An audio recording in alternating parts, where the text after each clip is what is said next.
Let's get into these sports with our favorite sports reporter. Turn it all the way up. Everybody, listen up. Everybody, stop what you're doing and listen to The Alphamale.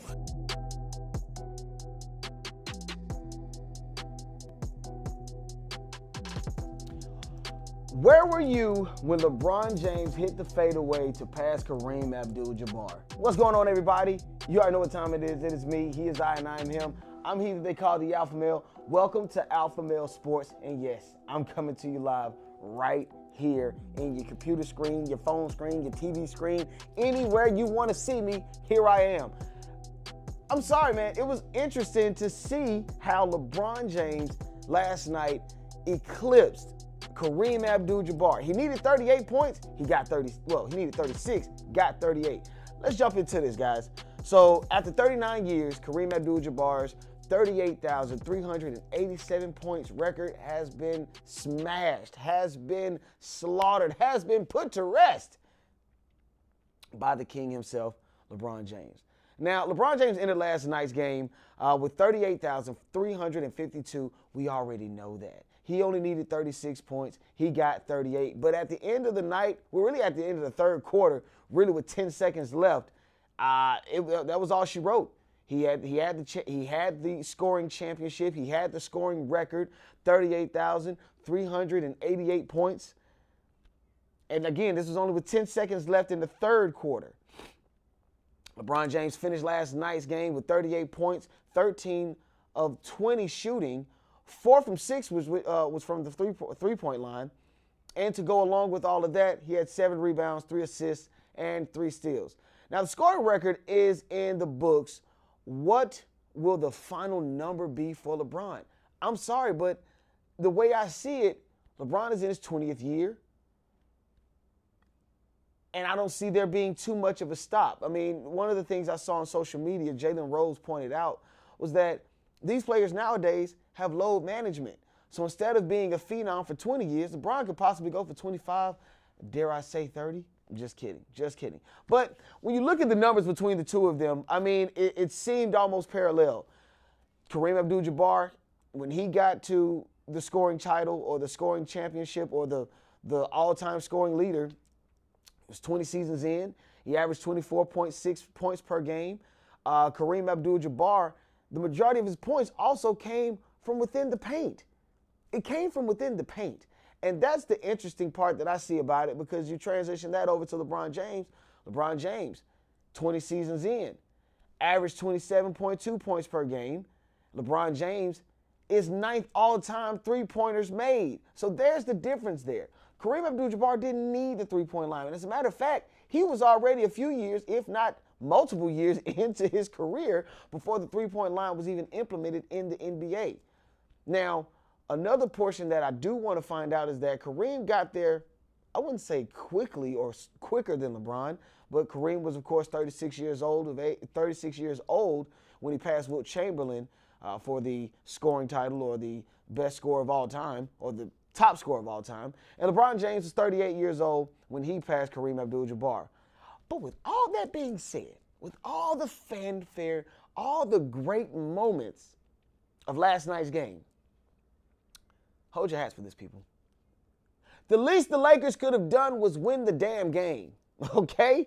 Now, I finally got to see what all the noise was about, to be honest, about this Shai Gilgeous-Alexander. Am I saying it right? I want to make sure I'm saying it right. But this kid was amazing last night. 30 points, 8 rebounds, 2 steals. He did have 4 turnovers.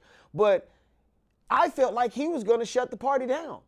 We knew that LeBron James was going to get the record. We knew he was going to get the scoring title. But Shai Alexander, I'll just go with, I think it's Gildress or Gilgeous-Alexander. But this kid is a future phenom. He is a future star. And just putting it completely honest, if you're not watching him, you're missing out on a really good thing. I finally got an opportunity to truly see this kid for what he was. And just being completely honest, he was the main reason the Thunder was holding the LA Lakers down to where they were. Now, if you look at the whole game in its optics, right?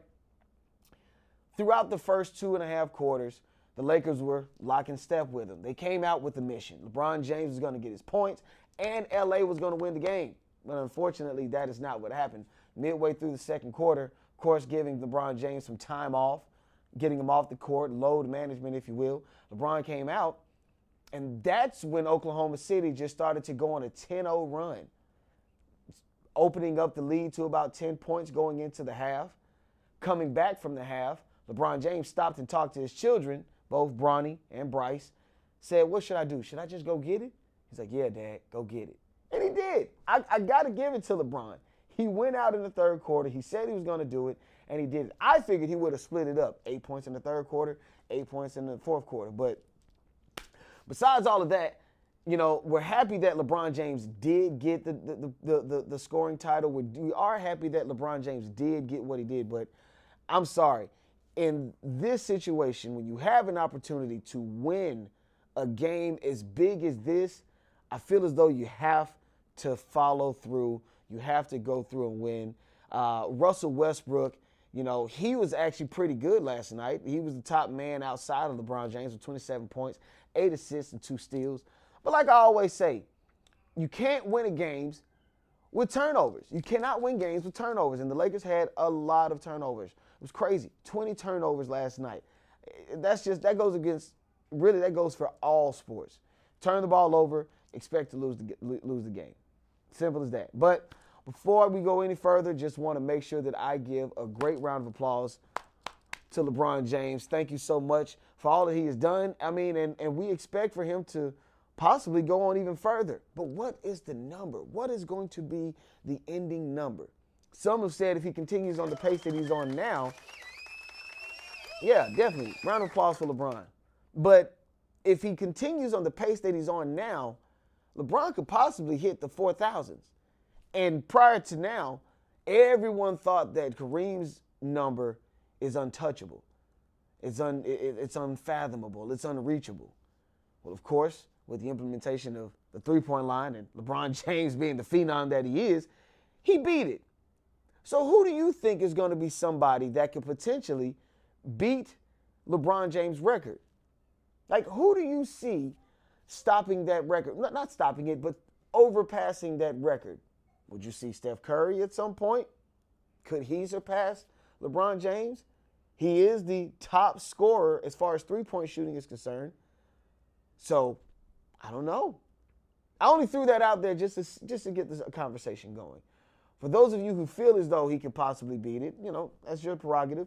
But I am intrigued to seeing how and who could possibly come close to beating that record. The closest person right now actively in the NBA that could possibly reach that record is Kevin Durant, who is currently not playing at the moment due to injury. So hold on for that one. LeBron still has a few years left. We're not necessarily sure how long he's going to be, but I'm pretty excited to see about that.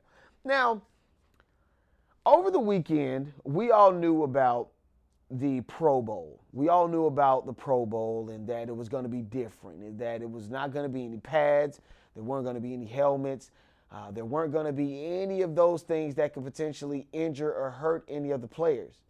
But it isn't just me, but the Pro Bowl was slightly disappointing this year. Not even slightly disappointing. It was extremely disappointing. Very disappointing. It was drawn out. It just seemed like it just took too long to come to an end. Now, there has been a few additions to this skills competition or the skills challenges that they have in the NFL right now, or the Pro Bowl, if you will. I slightly enjoyed a few of them. As a former kicker, yes, I was a former kicker in college, and other positions along with that. But they had something called kick-tack-toe. That was pretty interesting. You had long snappers versus kickers. And you had to basically hit what was proverbially the uprights, and they had like the whole tic-tac-toe thing or whatnot. So that was interesting. I pretty much liked that one. Dodgeball was a fan favorite. Anybody who doesn't like dodgeball was normally the kid that got hit in the face. Okay? So dodgeball was pretty interesting. The longest drive, which I am a newcomer to the golf game. That's my favorite part of the game, which is driving the ball. So the longest drive was pretty cool. And then the quarterback precision pass competition where Derek Carr lit the joint up. So there were some highlights. I will say there were some highlights to the Pro Bowl and the Pro Bowl skills and things that such, but the overall weekend just seemed to be a tad bit drawn out. Clearly, most of the events were pre-recorded to lead into the actual football game or the flag football game that happened in Las Vegas. That happened early last Sunday. And another thing that I did find, which was pretty cool, was the fact that they added in other kids along with the flag football challenge. So there were other local teams that had been competing for a championship. And so before the actual flag football game with the NFL players happened, they had, some young ladies out there, some young men. It was really, really cool. Some 17-year-old, 18-year-olds, 14, 15. It was really cool to see the kids out there showing the players how to do it, because obviously some of the players didn't necessarily know how to do flag football. They didn't necessarily realize the rules. I think it was one point in the game, Geno Smith rushed for a touchdown, but was quickly, let's say, brought down to earth when he understood that he couldn't necessarily do so. So we know that these players didn't necessarily know how to play the game. They've played it before, I'm sure, but there are rules to flag football as there is in real football. But here's my gripe, because the flag football game was actually quite interesting. But I felt like there were some things that were taken out that I think should be put back in, right? Let's say the 40-yard dash. The 40-yard dash, I feel, is something that should be back into the Pro Bowl. As a matter of fact, just as soon as last year, Micah Parsons, the defensive end, beat out the Cheetah and two other competitors for the top fastest player in the NFL running a 40-yard dash last year. So I feel as though they should put that back in. I mean, the 225 bench press competition, that should get put back in. The longest throw, the quarterback challenge, along with the quarterback precision challenge, that should be added back in. There are a few things I felt were taking out that need to be put back in. There needs to be another tug of war. They had one tug of war that I did find slightly interesting. It was mostly offensive and defensive players. They had this thing where you had to take weights off of a wall, and then all 5 of your players had to pull the wall. It just seems like they overdid it. I enjoyed it. I enjoyed parts of it, but they overdid it. The way that the game was going to go, obviously, the NFL had a certain amount of hours that they needed to fill, and they had to fill it with something. Not being overly critical, I'm just saying they could have omitted some stuff and brought back some other things. Bring back the 40-yard dash. Bring back the 225 bench press. Bring back the longest throw. Keep the longest drive, though. I don't know if I can find my way in there, but I want to keep the longest drive. And please get rid of the best catch thing. It got corny, and it almost seemed as if it was a lot like the NBA dunk contest. Just after you do a few catches or a certain amount of catches, it's not impressive anymore. Do the Odell thing again with the same guy on them or something like that, Do it in double, triple coverage. I don't know, but this year's greatest catch challenge was weak. Now, on to the Super Bowl, because it is Super Bowl week. We are approaching Super Bowl weekend. Something that I have consistently talked about with colleagues, former employers, friends, family alike. The NFL Super Bowl, or just the Super Bowl in general, the Super Bowl should really be classified as a national holiday. Again, I believe that it is time for us to sit down and strongly consider making the Super Bowl a national holiday. Why do you ask? Because, guys, think about it. We spend lots of money. Lots of ads are being paid. So you got to think about it outside of just the consumer, but all types of businesses are giving away millions of dollars just to have ad space with the NFL on Super Bowl Sunday. Damn it, the people who do the Super Bowl halftime, they have to pay in order to do the Super Bowl. I'm just bringing up some points because at this point, it really should be considered a national holiday. Now, how do we make something a holiday? Well, though an executive order is enough to declare a one-time holiday, congressional approval is required to make a holiday a fixture of the yearly federal calendar. Even then, there are some states that aren't obligated to abide by the congressional mandate. But we need to set the tone. I don't know who we need to talk to. Raphael Warnock? Should we talk to any of the other senators in the United States? I'm from Atlanta, so of course, I have Raphael Warnock and I got also John Ossoff. So those are some representatives that I would probably go talk to, but we need to think about we definitely need to think about setting the tone and making the Super Bowl a holiday. Because think about it. It benefits everybody in the long run, right? It benefits the employer because now you don't have to worry about necessarily having anybody in at work on that day if you need to let people off early. Stores can close earlier. You can also run more ads throughout the week to make sure that you get your just due, get your money for it. And then for those who are consumers, those who don't necessarily work on Sundays, those who aren't in the service industry, those who have your weekends off, you can sit at home, get messed up drunk, and then observe Super Bowl Sunday on Monday. It's not that difficult, people. I really think it's as simple as this. Let's try to make Super Bowl Sunday a holiday. Let's make it a national holiday. You can either observe it on Friday, get off early on Friday, get prepared on Friday, or you observe it on Sunday so you can recover, get your electrolytes back in, whatever hangover concoction your grandmother made back in 1832, whatever you need, do that on the day after. But we definitely need to figure out whether or not the Super Bowl can be. Well, it can be. We just need to make sure that it becomes that. So would you help me? Would you help me, please? You right there. Would you help me, please? Help me make Super Bowl Sunday a holiday. That's my time, y'all. It's me. He is I, and I am him. I am he that they call the Alphamale.